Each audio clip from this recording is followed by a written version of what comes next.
Please subscribe and don't forget to press the bell icon to get notified whenever we upload a new video. नई दिल्ली से पटना जा रही राजधानी train के B3 coach में सफर कर रही लड़की ने एक लड़के पर छेड़खानी का आरोप लगाया। लड़की की शिकायत पर ट्रेन के मुगलसराय स्टेशन पर पहुंचने पर आरोपी लड़के को गिरफ्तार कर लिया गया। लड़की की शिकायत पर आरोपी के खिलाफ मुकदमा दर्ज कर लिया गया और केस इलाहाबाद RPF को ट्रांसफर किया गया। राजधानी ट्रेन है जो दिल्ली से पटना जा रही थी। इसके B3 कोच में एक व्यक्ति पर आरोप है कि उसने महिला के साथ छेड़खानी किया है। इस पर मुकदमा पंजीकृत कर अभियुक्त की गिरफ्तारी की गई है और आवश्यक कार्रवाई की जा रही है। केंद्र सरकार ने देश में अफवाह फैलाने के लिए व्हाट्सएप को जिम्मेदार माना है। इलेक्ट्रॉनिक्स और सूचना तकनीक मंत्रालय ने सोशल मीडिया पर फैली अफवाहों की वजह से हो रही मौतों को गंभीरता से लेते हुए व्हाट्सएप को कड़ी फटकार लगाई। मंत्रालय ने अपने बयान में व्हाट्सएप के बड़े अधिकारियों से अपनी नाराजगी जाहिर करते हुए झूठे, भड़काने वाले और सनसनी पैदा करने वाले मैसेज रोकने के लिए तुरंत जरूरी कदम उठाने के निर्देश दिए। साथ ही व्हाट्सएप से जुड़ी कंपनी को यह सुनिश्चित करने को कहा गया कि ऐप का गलत इस्तेमाल न हो। मंत्रालय ने चेतावनी देते हुए कहा कि फेसबुक के मालिकाना हक वाली कंपनी अपनी जिम्मेदारी और जवाबदेही से बच नहीं सकती। वहीं केंद्र ने राज्य सरकारों को इस तरह के झूठे, भड़काने वाले और सनसनी पैदा करने वाले मैसेज फैलाने वालों के खिलाफ सख्त कार्रवाई करने को कहा। सरकार ने यह चेतावनी तब जारी की जब व्हाट्सएप पर झूठे मैसेज वायरल होने के बाद देश के कई राज्यों में लोगों की भीड़ ने पिटाई की, जिसमें कई बेगुनाह लोगों के मारे जाने की खबरें आईं। पुणे में एक प्राइवेट स्कूल के अजीबोगरीब फरमान के बाद विवाद पैदा हो गया है। MIT विश्व शांति गुरुकुल स्कूल ने छात्राओं को सफेद और स्किन कलर के इनरवेयर पहनने का निर्देश दिया है। साथ ही नियम के मुताबिक दिए गए वक्त में भी वॉशरूम जाने की इजाजत दी गई है। स्कूल में इंग्लिश में बात करना जरूरी कर दिया गया है, नहीं तो फुटबॉल मैच की तरह ग्रीन कार्ड, येलो कार्ड और रेड कार्ड जारी किया जाएगा और 10 कार्ड जारी होने पर छात्र को स्कूल से निकाल दिया जाएगा। स्कूल के नए नियमों का अभिभावकों ने विरोध किया है। गर्ल्स का आपको अगर इंस्ट्रक्शन देना हो तो आप वर्बली हमको बोलो, लेकिन ऐसे ओपनली लिख के आप आज गर्ल्स एम्बैरेस फील कर रही है।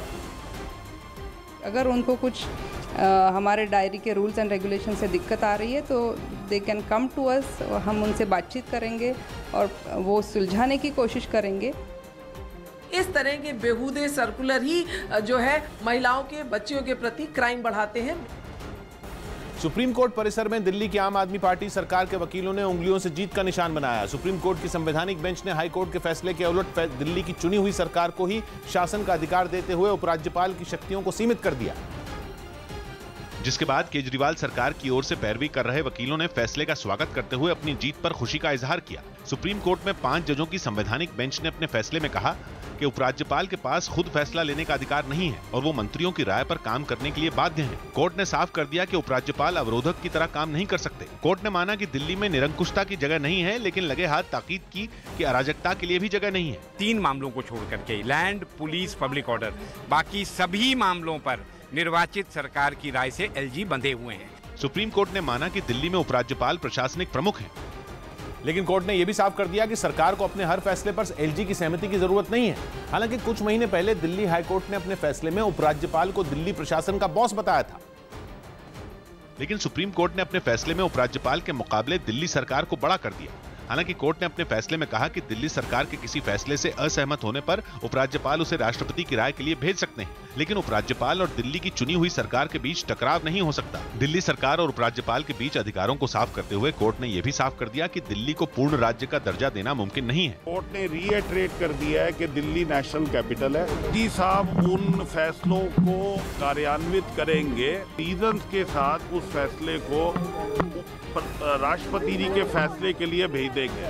दिल्ली सरकार के अधिकारों पर सुप्रीम कोर्ट के फैसले को उपराज्यपाल के खिलाफ अधिकारों की उसकी लड़ाई में आम आदमी पार्टी एक बड़ी जीत के तौर पर देख रही है। छत्तीसगढ़ के बस्तर में सुरक्षा बल को बड़ी कामयाबी हाथ लगी। सुरक्षा बल ने अभियान के समय मुठभेड़ में 2 नक्सलियों को मार गिराया, जिनके पास से गोला बारूद और विदेशी राइफल बरामद की गई। बस्तर में सुरक्षा बल ने 4 दिन में 6 नक्सलियों को मारने का दावा किया। यूपी की लखनऊ यूनिवर्सिटी में शिक्षकों के साथ मारपीट करते कुछ छात्रों की तस्वीरें सीसीटीवी कैमरे में रिकॉर्ड हो गई। बताया जा रहा है कि वहां दाखिले के मुद्दे पर कुछ छात्रों ने जमकर हंगामा किया, जिसके बाद यूनिवर्सिटी को बंद कर दिया गया, क्योंकि आरोप है कि पुलिस की ओर से सुरक्षा के दावे के बावजूद यूनिवर्सिटी परिसर में जमकर बवाल हुआ। इस दौरान छात्रों ने शिक्षकों पर हमला बोल दिया और उनके साथ जमकर मारपीट की। परिसर में हंगामा देर तक चलता रहा और इसके बाद वहां मौजूद पुलिस की टीम हरकत में आई। पुलिस ने हंगामा कर रहे कुछ छात्रों की जमकर पिटाई की, जिसे देखते हुए छात्रों की भीड़ वहां से भाग निकली। लखनऊ यूनिवर्सिटी में दाखिले की मांग करते हुए कुछ छात्र कई दिनों से धरना दे रहे थे, लेकिन वाइस चांसलर ने मारपीट और हंगामे के लिए बाहरी छात्रों को जिम्मेदार बताया और प्रशासन पर सवाल उठाए। एक भी छात्र मेरा नहीं है, जितने भी धरने पर बैठे हैं वो सब आउटसाइडर हैं, जो विद्यार्थी मेरे नहीं, जिनका कुछ पढ़ाई से लेना देना नहीं है। शिक्षकों पर हमले के बाद शिक्षकों ने यूनिवर्सिटी में दाखिले के लिए काउंसलिंग रोक दी और शिक्षकों का विरोध देखते हुए यूनिवर्सिटी को अगले आदेश तक बंद कर दिया गया। उधर छात्रों के हंगामे के बाद प्रशासन में भी हड़कंप मच गया और सख्ती दिखाते हुए पुलिस की टीम वहां धरने पर बैठे छात्रों को हटाने में जुट गई। समझाने पर जब छात्र नहीं माने तो पुलिस जबरदस्ती पर उतर आई। पुलिस के सामने भी छात्र नारेबाजी करते रहे और आखिरकार पुलिस अधिकारियों को भी कड़े तेवर दिखाने पड़े। छात्रों को हिरासत में लेने के बाद पुलिस ने परिसर में हालात काबू में होने का दावा किया। नहीं, यहाँ पे पुलिस पहले दिन से पर्याप्त मात्रा में उपलब्ध थी। आज भी एक प्लाटून पुलिस यहाँ पे थी। लखनऊ यूनिवर्सिटी में छात्रों का धरना खत्म करवाने के बाद परिसर में बड़ी तादाद में पुलिस वालों को तैनात कर दिया गया। केजरीवाल ने चिदम्बरम का धन्यवाद किया। दिल्ली में अधिकार क्षेत्र पर एससी के फैसले के बाद सीएम केजरीवाल ने वकीलों के पैनल में शामिल रहे पूर्व वित्त मंत्री पी चिदम्बरम से उनके घर मुलाकात कर शुक्रिया अदा किया। हिल्सा सिमिकोट में फंसे कैलाश मानसरोवर तीर्थयात्रियों को काठमांडू लाया गया।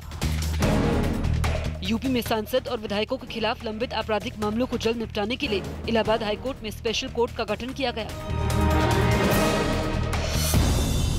यूपी के फतेहपुर में एक महिला ने गैंगरेप का आरोप लगाते हुए पुलिस में शिकायत दर्ज करवाई, तो पुलिस ने मामले को जमीन विवाद से जुड़ा बताया।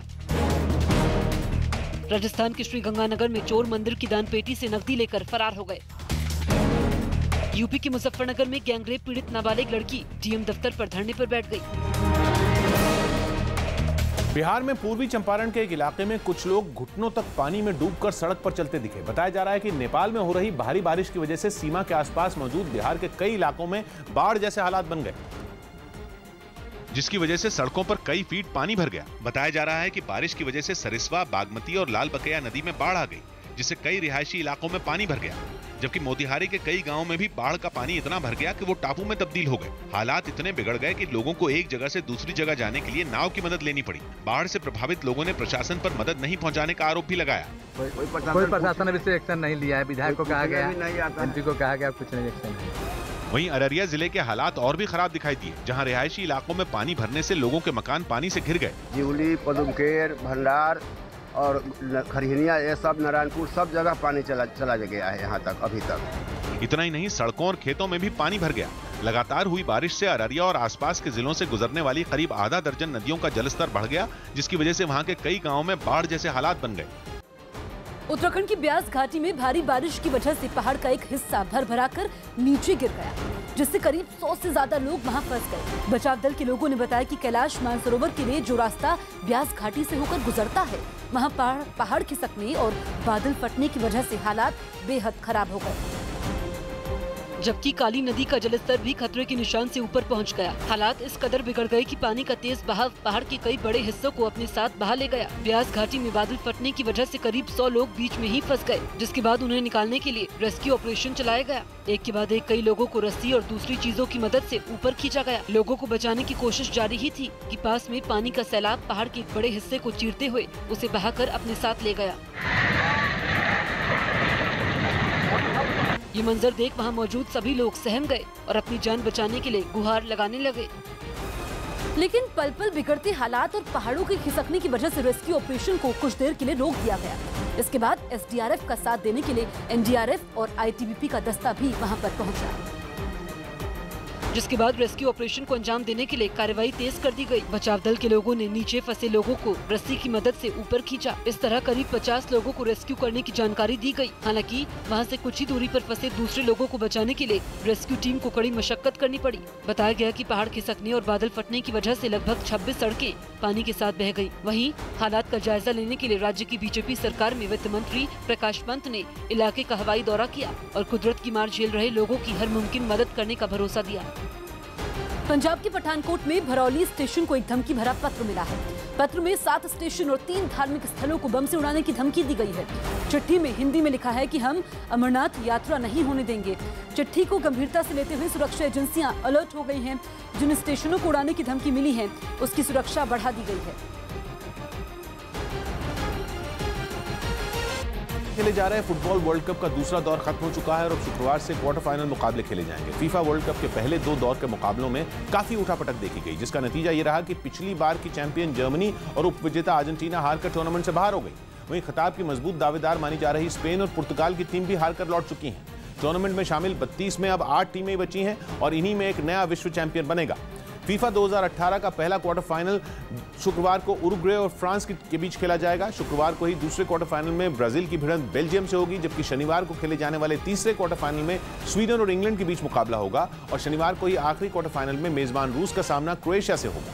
इन चारों मुकाबलों में जीतने वाली टीमों के बीच 10 और 11 तारीख को सेमीफाइनल खेले जाएंगे और 15 जुलाई को आखिरी 2 टीमों के बीच फाइनल होगा, जिसमें जीतने वाली टीम फुटबॉल की नई वर्ल्ड चैंपियन बन जाएगी। राजस्थान के झालावाड़ में लोगों ने हाथों में जलती हुई मशाल लेकर जुलूस निकाला। ये लोग देश में हो रही रेप की घटनाओं के विरोध में सड़क पर उतरे और आरोपियों के खिलाफ कड़ी कार्रवाई की मांग को लेकर प्रदर्शन किया। इस मशाल जुलूस में महिलाओं, बच्चों और बुजुर्गों ने भी हिस्सा लिया। ये मशाल जुलूस शहर के सभी मुख्य मार्गों से होकर गुजरी, जिसमें बाइक सवार लोगों ने भी हिस्सा लिया। बेटियों के साथ क्यों अत्याचार हो रहा है, इसलिए इतनी बड़ी सजा सरकार गवर्नमेंट को करनी चाहिए कि इंसान एक बार रूह कांप जाए। उसकी 7 साल की बच्ची के साथ इस तरह का काम करते हुए शर्म नहीं आती उन लोगों को। इस प्रदर्शन में शामिल लोगों ने मंदसौर कांड के आरोपियों को जल्द से जल्द फांसी देने की मांग की। बिहार में गठबंधन सरकार चला रही बीजेपी और जेडीयू को तेजप्रताप यादव के बहाने आरजेडी पर हमले का एक और मौका मिल गया, क्योंकि पटना में होने वाले आरजेडी हमारा कार्ड पर नाम नहीं रहेगा और उस फंक्शन में हम रहेंगे, ऐसा आपको लगता है? सीएम नीतीश कुमार पर तेजप्रताप के हमले से तिलमिलाई जेडीयू ने भी कटाक्ष किया और कार्ड से नाम गायब होने को उनके लिए आरजेडी में नो एंट्री का संकेत बता दिया। उनकी आरजेडी में ही नो एंट्री हो गई है, चले थे हमें नो एंट्री करने के लिए। विरोधियों के हमले तेज होने पर आरजेडी भी डैमेज कंट्रोल में जुट गई और मुद्दे को बेवजह तूल देने का आरोप लगाया। विरोधी जो उछल उछल के खुशफहमी में है, बड़ा दिलचस्पी ले रहे हैं, उनका स्वप्न पूरा होने वाला नहीं है। ऐसा पहली बार है जब 5 जुलाई को पटना में आरजेडी मुख्यालय पर पार्टी प्रमुख लालू यादव की गैर मौजूदगी में स्थापना दिवस मनाया जाएगा। यूपी के नोएडा में मुठभेड़ के समय पैर में गोली लगने से एक बदमाश घायल हो गया, जिसे बाद में अस्पताल ले जाया गया। चेकिंग के समय पुलिस ने जब बदमाश को रोकने की कोशिश की थी तो बदमाश ने पुलिस पर फायरिंग कर दी, जिसके जवाब में पुलिस की फायरिंग में बदमाश घायल हो गया। पुलिस गिरफ्त में आए संजय पर कई लूट के मुकदमे दर्ज हैं। मुंबई में आमिर खान, सचिन तेंदुलकर और वरुण धवन जादूगर मैजिक सिंह की ट्रिक्स की तारीफ करने लगे। ये सभी लोग आमिर खान के घर पर एक डिनर पार्टी के लिए पहुंचे, जिसमें आमिर और उनकी पत्नी किरण राव ने कुछ करीबी दोस्तों को ही बुलाया और उनके मनोरंजन के लिए खास तौर से लंदन से जादूगर मैजिक सिंह आए। Everyone has seen this before? Yeah, we all know that one. Look at this now. Aamir के बुलावे पर मैजिक सिंह का जादू देखने के लिए आशुतोष गोवारिकर और फातिमा सना भी उनके घर पहुंचे, जिनके लिए आमिर खान ने डिनर होस्ट किया और इस पार्टी की तस्वीरें फातिमा सना शेख और खुद मैजिक सिंह ने सोशल मीडिया पर शेयर की, जिसमें आमिर, सचिन और वरुण धवन मैजिक सिंह को घेर कर खड़े हो गए। इसके बाद मैजिक सिंह ने ताश की गड्डी सचिन की हथेली पर रख दी और तीनों से उनकी पसंद के बारे में सवाल किया। What's the name? 9. So 9, okay? I didn't change it. It's black. You, oh, okay. Curveball. So Sachin, you can stay with clubs or you can change to spade. It's your choice. Club. Club. Oh, he's going to say, okay. So we've only changed the number. So we've ended up 9 of clubs. 9 of clubs. तीनों ने मिलकर चिड़ी का नहला चुना। इसके बाद magic Singh ने सचिन के हाथ से ताश की गड्डी उठाई और उसे खोला, जिसमें 52 पत्तों के बीच एक ही पत्ता उल्टा था।